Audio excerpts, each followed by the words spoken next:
So good, thank you. Firstly, thanks to everyone for flying into Heathrow this morning just to see me speak. It's very kind of you. I thought, Carl, is Carl in the room or is he run off? He's run off, is he? Good.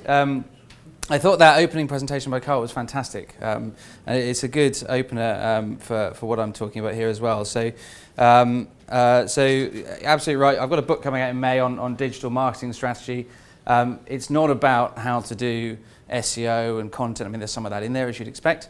But the purpose of the book really is about how you integrate digital marketing into your organization and your wider marketing, I suppose. So let's see if this works. Clickety-click. So one thing I've always found down the years, so whilst I run global digital marketing for Citi Private Bank at the moment, as well as writing books when I have a spare 5 seconds. But before that, I used to run wider marketing departments. So back in the day, I'd run offline marketing, whereas I've become much more of a specialist in digital over recent years. And one thing I've always found is that in every organization, there are silos. I'm sure this will resonate with some people in the room. I'm going to do lots of shows of hands, I think, just to make sure people don't fall asleep. People often fall asleep when I'm talking. I think it's a coincidence, but let's do that anyway. How many people would say in this room that there are some form of silos in your organization? Hey, good. Good. The rest of the presentation's rubbish, but at least you believe in that slide, so that's good. So I've always found this. There's always been there's been marketing and sales, and I started out in B2B. I moved to B2C. I'm now in B2C and B2B with what I do. So Citi Private Bank is looking after ultra high net worth individuals, but also after law firms and various other organisations, and looking after crazy amounts of money. So I found that there was marketing and sales when I was in B2B with huge silos. Now I find that there's digital and there's marketing and there's technology, and trying to get those three together is enough of a problem on its own. Sometimes digital sits within marketing, sometimes marketing sits within digital, sometimes digital sits within technology. Everyone, I don't know if it's power games or politics or whatever it is, but the structure is different. And I don't think there is one answer to this. And I think what I found from that presentation from Carl just now was there was a lot of debate around should it be like this or should it be like that, and I think what was coming out was what I would agree with, that there isn't one size fits all. It's got to be tailored to your organisation, and as I say, that's a lot about what I talk about in the book, which I won't go on about too much, I promise. But that's what it's all about, really, is that it's got to be appropriate to who you are and the way you're structured and what your vision and your values are. So as well as digital and marketing, you've also got HR, you've got finance, you've got technology, all these different areas, and they need to speak to each other as you go through the different areas. So I think we'll skip this point, I think. But in your organisation, I think one thing that often happens from the top down is that sometimes when the leadership team isn't fantastic, I'm sure all of you are on or have wonderful leadership teams in your organisation. But one thing that can often happen from what I see is that the leadership team will look down, see things not working, and blame the processes or the individuals or the targets or something like that.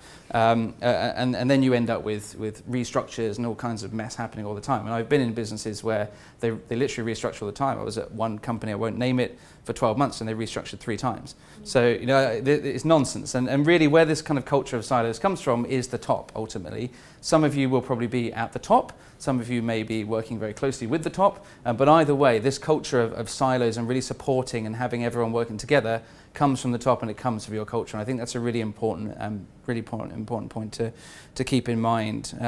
Anyway, we'll move on from silos, but it's an important point to keep in mind. So the questions here, they're not telling you what you should be, but I think the point on this slide is really about being honest in your business. And this is something that, again, I find that businesses aren't fantastic at. So again, let's do a little show of hands again, just for a bit of fun. So who in here would say that their business has as one of their values that they are customer centric? Okay, so of those people, in all the meetings you go in to talk about your sales, your product development, your marketing strategies, is the customer always on the agenda in that meeting? Let's have a show of hands. Okay, about a third of you.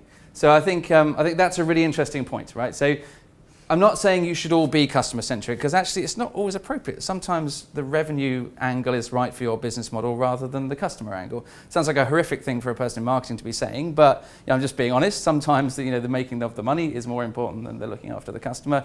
It's counterintuitive, and I'd kill myself for saying it normally, but that's it's a point worth considering.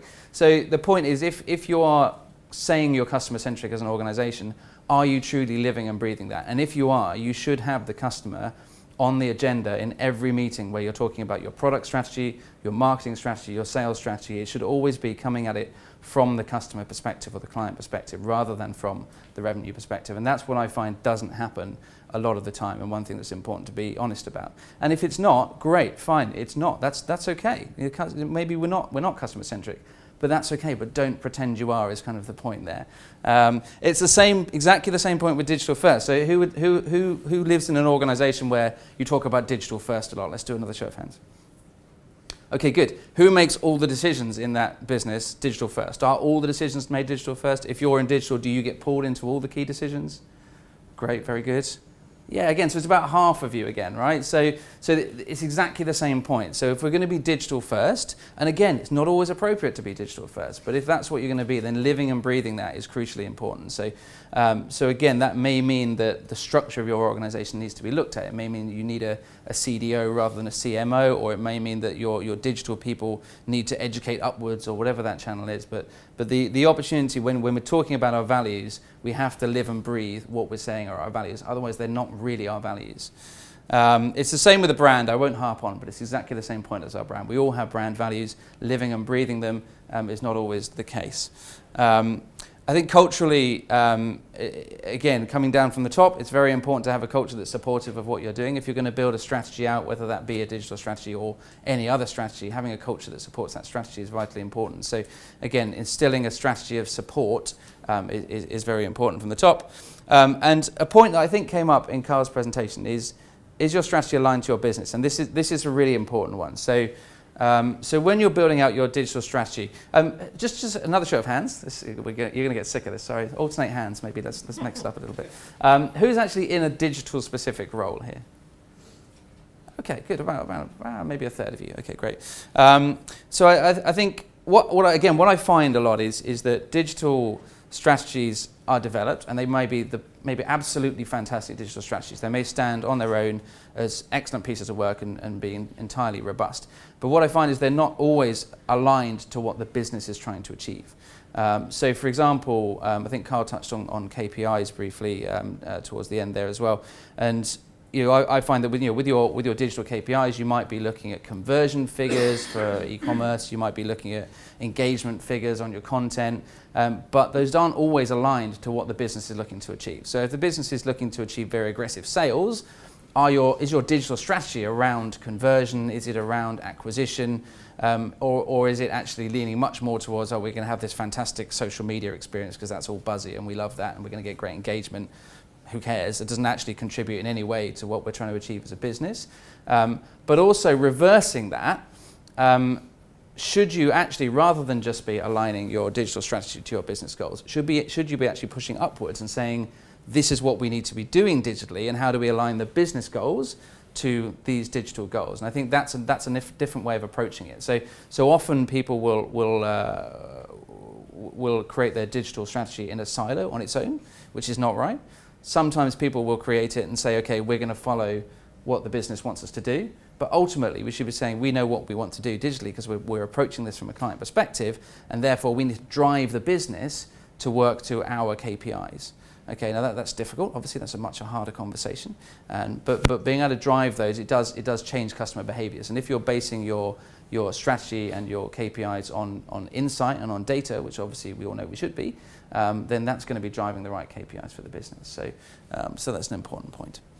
Little stat for you there. Customer-centric companies are 60% more profitable. I haven't put the source on, so apologies. I forget where it's from, but I didn't make it up, I promise.